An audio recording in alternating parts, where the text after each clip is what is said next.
Hello, good morning, नमस्कार, आदाब। एक बार फिर से आप सबका स्वागत है वाइफर स्टडी स्टूडियोज चैनल पे, which is a part of Unacademy. Very good morning. So 5 बजे का क्लास आपका जो रिकॉर्डेड फॉर्म में होता है ये आपका मंडे टू सैटरडे रहता है। इसके अलावा जो आपका 7 बजे का क्लास है ये आपको डेली बेसिस पे मिलता है। करंट अफेयर्स के साथ में स्टैटिक जीके भी होती है ताकि आपका हर एक एग्जाम क्वालिफाई हो सके जिसके लिए भी आप तैयारी कर रहे हो, चाहे रेलवे हो चाहे स्टेट पीसीएस हो। Every exam will be covered, चाहे आपका बैंकिंग ही क्यों ना हो। जो बच्चे बोलते हैं ना कि मैम बैंकिंग के लिए क्या इसमें नहीं होता है, अरे भैया करंट अफेयर सबके लिए होता है। ठीक है, चलिए, तो सबका साथ सबका विकास, इसके साथ में शुरुआत करेंगे। और हाँ, अनअकैडमी के जो क्लासेस हैं, जो बच्चे यहाँ पे अटेंड नहीं कर रहे हैं, जिनको ऐसा लगता है कि 10:30 का क्लास करना हमारे लिए ज़रूरी नहीं है क्योंकि हमें सब आता है, तो आपको बता दें कि मंडे से अगर आप ये वाले क्लासेस नहीं करोगे तो आपके लिए जो टेस्ट सीरीज स्टार्ट होने जा रही है अनअकैडमी पे, फ्री टेस्ट सीरीज, आप उसको ज्वाइन नहीं कर पाओगे। ठीक है, क्योंकि उसका जो लिंक है वो हम आपको क्लास में ही प्रोवाइड करेंगे ताकि सभी बच्चे सीधे क्लासेस स्विच कर पाएं, कहाँ पे, अपना टेस्ट देने के लिए। और ये ध्यान रखिएगा, आप में से जितने भी ऐसे हैं जो स्टेट पीएससी या यूपीएससी, एनडीए है, सीडीएस है या आपका एसएससी है, सबको उस टेस्ट को ज्वाइन करना है। मैं ये नहीं कह रही कि रेलवे वाले नहीं कर सकते, वो भी जा सकते हैं, वो भी जाके टेस्ट दे सकते हैं। ठीक है, तो 10:30 बजे क्लास होता है। बाकी जो दूसरा आपका क्लास चल रहा है वो दोपहर में 2 बजे है। और आज तो आपका यहाँ पे कहानी खत्म होने जा रही है। नेक्स्ट वीक के लिए कुछ नया प्लान आएगा। और हाँ, 8 बजे संडे को क्लास है जिसमें फुल लेंथ टेस्ट होने वाला है आपका अनअकैडमी पे। चलिए शुरुआत करेंगे सवालों के सिलसिला। सबसे पहला क्वेश्चन आपके सामने आता हुआ, बताओ। पहला क्वेश्चन, कौन सी ऐसी बुक है जिसके अंदर गायत्री मंत्र के बारे में लिखा हुआ है? सेशन को एक बार से लाइक और शेयर जरूर मारा करो। ठीक है, चलिए, आंसर हो जाएगा ऋग्वेद। अब आप ये बात जानते हैं कि ऋग्वेद में ना सारे हाइम्स वगैरह होते हैं, जैसे कि जब शादी वगैरह होती है ना तो यहाँ पे होता है ना ओम भूर समथिंग समथिंग समथिंग, तो जितने ये भी आप कह सकते हो कि जो उच्चारण किए जाते हैं ना, ये सारे के सारे मंत्र वगैरह जो हैं वो आपको इसी के अंदर मिलेंगे। अब आप मुझे बताएंगे कि जो 4 वेद हैं, ऋग्वेद, सामवेद, अथर्ववेद, ये सारे जो 4 वेद हैं, ये कौन सा वाला किससे जुड़ा हुआ है? एक ब्लैक मैजिक के बारे में बात करता है, एक म्यूजिक के बारे में बात करता है, तो ये आप मुझे बताएंगे कमेंट सेक्शन में। और ये ध्यान रखिएगा कि ये जो गायत्री मंत्र है ऋग्वेद में, और ऋग्वेद क्या है, सबसे पुराना हमारा वेद है। अगला सवाल, कौन से ऐसे लीडर हैं जिनकी डेथ होती है लाठी चार्ज के टाइम पे जब साइमन कमीशन आता है? देखो, साइमन कमीशन इस टाइम पे आता है और ये इस टाइम पे अपनी रिपोर्ट सबमिट करते हैं। ठीक है, अब ये आते क्यों हैं? इनको बोला जाता है कि आप जाइए इंडिया का जो कॉन्स्टिट्यूशन है उसको फ्रेम करने में इंडिया की हेल्प करिएगा। ठीक है, आ तो जाते हैं ये, लेकिन इसके अंदर कोई भी भारतीय नहीं होता है, कोई भी इंडियन नहीं होता, जिसके चलते इसको बाइकआउट किया जाता है। बाइकआउट के टाइम पे आपके भगत सिंह भी होंगे, लाला लाजपत राय जी भी होंगे, तो इनके सर पे लाठी लग जाती है और उसके बाद में ही इनकी डेथ होती है। चलिए, next question, where did Mahatma Buddha gave his first sermon, यानी कि सबसे पहली बार इनके द्वारा जो उपदेश दिया गया था वो कहाँ दिया गया था?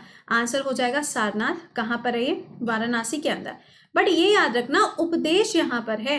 अगर पूछी जाए कि सबसे पहली काउंसिल कब हुई थी, तो बेटा काउंसिल तो इनकी डेथ के बाद में होगी ना। तो डेथ के बाद में जो सबसे पहली काउंसिल होती है वो अजात शत्रु कराते हैं। आप मुझे बताएंगे कहाँ पर होती है। अगला सवाल, When is the largest day in the northern hemisphere on earth is seen, यानी कि जो हमारा उत्तरी गोलार्ध है उस पर सबसे बड़ा जो दिन होता है वो कब होता है? तो 21 जून को होता है। सबसे बड़ी जो रात होती है वो हमको पता है कि 22 से लेके 23 दिसंबर वाला जो टाइम होता है। देखो, कई बार क्या होता है ना, क्वेश्चन में आ जाता है 21 से 22, राइट? तो देखो, कहानी सारी की सारी 22 की है। ऑप्शन में 21 से 22 हो, 22 से 23 हो, तब भी आपको ये याद रखना है कि कॉमन इज व्हाट? 22। तो 22 आपको ध्यान रखना है। और ये जो चीजें होती है ना, इसे हम क्या कहते हैं? सॉलिस्टिस कहते हैं हिंदी में, जिसे हम संक्रांति कहते हैं। अगला सवाल, जलियांवाला बाग मैसेकर कब हुआ था? तो देखो, इतनी बार पढ़ा चुके हैं, 13 अप्रैल को हुआ था 1919 में। रोलेट एक्ट के बाद में इसकी शुरुआत करी जाती है कि एक सभा होती है, सभा का आयोजन होता है, और उसी में क्या होता है? जनरल डायर के द्वारा ये कांड किया जाता है। अच्छा, इसके लिए 2 कमिटीज बनती हैं। एक है हंटर कमेटी जो कि ब्रिटिशर्स के द्वारा बनाई जाती है, एक है तहकीकात कमेटी जो भारतीयों के द्वारा बनाई जाती है। नेक्स्ट, स्वामी विवेकानंद जी के द्वारा वर्ल्ड रिलीजियस कॉन्फ्रेंस जो शिकागो के अंदर संबोधित करी गई थी वो कब हुआ था? तो 1893 में इसका आयोजन किया गया। अच्छा समझिएगा, स्वामी विवेकानंद जी का जो बर्थडे होता है आप जानते हैं यहाँ पे 12 जनवरी, जिसे हम नेशनल यूथ डे के रूप में मनाते हैं। इंटरनेशनल लेवल पर या वर्ल्ड लेवल पर पूछा जाए तो 12 अगस्त को हम मनाते हैं, है ना। तो उसी तरीके से आपको ये ध्यान रखना है, शिकागो में इन्होंने संबोधित किया था। और बेलूर मठ अगर आपसे पूछा जाए तो ये जगह कहाँ है, कोलकाता के अंदर है। और यहाँ पर आपको याद रखना है कि ये भी जगह इनके ही नाम के साथ में जुड़ी हुई है। अगला सवाल, एलॉय इज ब्रॉन्ज, कौन सा ऐसा एलॉय होता है जिसको हम यहाँ पे ब्रॉन्ज की कैटेगरी में रखेंगे। तो देखो क्या होता है यहाँ पे, टिन। सिर्फ टिन की हम बात करें तो ये हमारे यहाँ पे ना प्योर फॉर्म में नहीं पाया जाता। जैसे कि हमारे यहाँ पे अभी क्या हुआ है, वेनेडियम पाया गया। तो वेनेडियम अभी तक हमारे यहाँ पे प्योर फॉर्म में नहीं था, लेकिन अभी देखा गया तो वो प्योर फॉर्म में पाया गया। तो ये आपको यहाँ पे मालूम होना चाहिए। अगला, कौन सा ऐसा एलॉय है जो स्टेनलेस स्टील, तो देखो क्या हो जाएगा यहाँ पे, आयरन है। इसके अलावा अगर आप लिखेंगे तो निकल भी हो जाएगा। और ये जो वेनेडियम बोला है ना, वेनेडियम का इस्तेमाल किस में होता है, स्टील के साथ ही इसको मिलाया जाता है ताकि इसको स्ट्रॉन्ग किया जा सके। अच्छा, वेनेडियम पाया कहाँ पे गया है, तो अरुणाचल प्रदेश के अंदर अभी हाल ही में ये पाया गया। नेक्स्ट क्वेश्चन पे आओ, what is the old name of Sri Lanka, Sri Lanka का पुराना नाम क्या है, तो शिलोन हो जाएगा। अच्छा, अब देखो श्रीलंका की 2 कैपिटल हैं, पहली हो जाएगी कोलंबो, दूसरी हो जाएगी जयवर्धनेपुरम कोट्टा।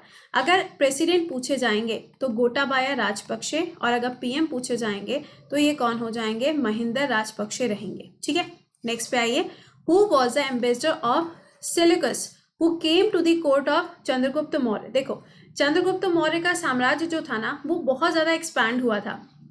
सेल्यूकस निकेटर जो थे ना, ये एक्चुअली किसकी, अलेक्जेंडर की सेना में जनरल हुआ करते थे। लेकिन जब अलेक्जेंडर की डेथ हो जाती है, जब वो बेबीलोन से होता हुआ वापस जा रहा होता है, तो बेबीलोन में उसकी डेथ हो जाती है ना। तो उसके बाद में जो पूरा का पूरा ग्रीक साम्राज्य है वो किसके पास में आता है, निकेटर के पास में।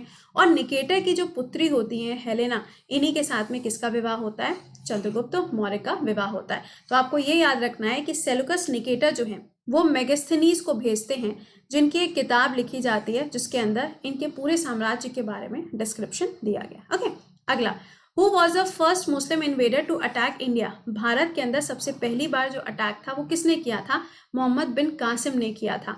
अच्छा, अब आप मुझे ये बताओगे नादिर शाह, इन्होंने कब भारत के ऊपर अटैक किया था, क्योंकि कोहिनूर लेके तो यही भागे थे ना। अगला, which is the first state to become the language base in India, Bharat के अंदर भाषा के आधार पर बनने वाला सबसे पहला जो राज्य था वो कौन सा था, दैट इज आंध्र प्रदेश। सभी लोगों को ये चीज पता है, इसमें कुछ भी बताने वाला नहीं है। 1953 में इसकी स्थापना करी गई थी। अगला, when was the first declaration of emergency in India, Bharat में सबसे पहली बार इमरजेंसी कब लगाई गई थी, तो आंसर हो जाएगा 1962। फिर कब आई थी, ये भी हम ही को बताना पड़ेगा, चलो 71। फिर कब आई थी, 75। तो 3 बार आपको याद रखना है कि नेशनल इमरजेंसी जो है वो भारत के अंदर लगाई गई है। और अगर राष्ट्रपति शासन पूछा जाता है, ये आर्टिकल हो जाएगा सबसे ज्यादा बार कहाँ पे, यूपी में। सेकेंड नंबर पे कौन सा स्टेट हो जाएगा, बिहार। और अगर इसके लिए आर्टिकल नंबर पूछा जाए तो ये आर्टिकल नंबर हो जाएगा। अगला, which is the oldest operational rail engine in India, Bharat का सबसे पुराना क्या हो जाएगा, फेरी क्वीन। अच्छा, एक बात सुनना, अगर मुंबई टू थाने पूछा जाए तो सबसे पहली ट्रेन है ना, उसके बाद में मुंबई टू पुणे पूछा जाए तो सबसे पहली हाइपर लूप। तो यार ये तो बड़ा ही गजब हो गया यहाँ पर कि दोनों की शुरुआत यहीं पे करी जा रही है। अगला, व्हाइट रिवॉल्यूशन किसके बारे में बात करता है, तो ऑब्वियस सी बात है ये मिल्क के प्रोडक्शन के बारे में बात करेगा। इंडिया में वैसे तो यूपी को बोला जाता है कि हाईएस्ट मिल्क प्रोड्यूसिंग स्टेट है, गुजरात में भी मिल्क का प्रोडक्शन अच्छा खासा होता है। Amul the taste of India, Anand नाम की जो जगह है वहां पर आपको क्या मिलता है, क्या अमूल का सेंटर मिलता है। चलो अगला बताओ, when and where was the resolution to complete independence was passed, सवाल में आपसे पूछा जा रहा है कि ये जो पूर्ण स्वराज की मांग करी गई थी ये कौन से अधिवेशन में किया गया था। देखो ये सवाल पूछा भी गया था 1929 में, लाहौर सेशन था जिसको हेड किसने किया था, जवाहरलाल नेहरू जी के द्वारा जिसको हेड किया गया था। तो ये आपको पता होना चाहिए। अगला, हु बिल्ड द 4 टावर्स इन हैदराबाद, हैदराबाद के अंदर जो अलग अलग चार मीनार है ना, टावर का मतलब क्या है, जो मीनार बनाई गई है, तो 4 मीनार किसके द्वारा बनाया गया था यहाँ पे, तो कुतुब शाह के द्वारा बनवाया गया था। अच्छा, अब 4 मीनार हैदराबाद तो मूसी रिवर हो जाएगी। ये याद रखिएगा, ये कैपिटल किसकी है, तेलंगाना की कैपिटल है। और अगर सवाल पूछा जाएगा तो भारत का सबसे नवीनतम राज्य कौन सा है, तो तेलंगाना हो जाएगा। तेलंगाना के बारे में मैंने डिटेल पढ़ा दिया है आपको 10:30 की क्लास में। देखो अगर 10:30 का क्लास अभी तक नहीं देखा है अब देखने का कोई फ़ायदा भी नहीं है क्योंकि स्टेट तो सारे ख़त्म हो गए। अब आपका मंडे से यहाँ पे कुछ नया स्टार्ट होने वाला है 10:30 बजे। तो प्लीज़ इस सीरीज़ को मिस मत करना, क्योंकि जो चीज़ें आप यहाँ पे पढ़ोगे उसी के साथ में आपको टेस्ट सीरीज़ भी मिलेगी। ठीक है, चलिए। For which field is Kalinga award given by UNESCO? तो आंसर क्या हो जाएगा? साइंस के फील्ड में ये अवार्ड दिया जाता है। Where is India's first oil refinery? Bharat की सबसे पहली जो ऑयल रिफाइनरी है वो कहाँ मिलती है? तो दिग्बोई, आसाम के अंदर आपको इसकी लोकेशन मिलेगी। अगला क्वेश्चन है, लार्जेस्ट ग्लैंड कौन सा होता है हमारी बॉडी के अंदर? तो यकृत होता है। अच्छा, अगर मैं पूछूं स्मॉलेस्ट कौन सा होगा, तो जरा मुझे आंसर करके बताइएगा। ग्लैंड्स का हार्मोन से क्या कोई लेना देना है? सोच रहे हो कैसे सवाल पूछ लेती हो कभी कभी आप। चलो मुझे बताना, ग्लैंड्स का हार्मोन से कोई लेना देना है क्या? कमेंट बॉक्स में आंसर करिएगा। वेल, तो मिलेंगे अभी आप लोगों से 7 बजे के लाइव सेशन में। Please be live in the class. और इसके अलावा जो आपका सफलता बैच है उसमें आपको बता रहे हैं कि जीएस का नया बैच स्टार्ट होने जा रहा है 26 जनवरी से। और ये जो बैच स्टार्ट होगा इसमें ये तो एजुकेटर्स आपको मिलेंगे, बाकी भी जितने एजुकेटर्स हैं एसएससी कैटेगरी में आपको सारे ही मिलेंगे। ये ध्यान रखिएगा कि एसएससी हो, आईबी हो, सीडीएस है, एनडीए है, एनी एग्जामिनेशन, लेखपाल है, सबके लिए आप इस बैच को भी ज्वाइन कर सकते हैं। कोड विल बी कृति10 कोड लगाओगे तभी इसका जो अमाउंट है वो 10% कम होगा। और अभी भी इसका प्राइस 5400 है। तो अगर अभी भी नहीं ज्वाइन किया तो मौका है आपके पास में, आप इसको ज्वाइन कर सकते हैं। चलो अच्छा, मिलते हैं फिर 7 बजे की क्लास में। टिल देन खुश रहिए, मुस्कुराते रहिए। Bye bye and take care.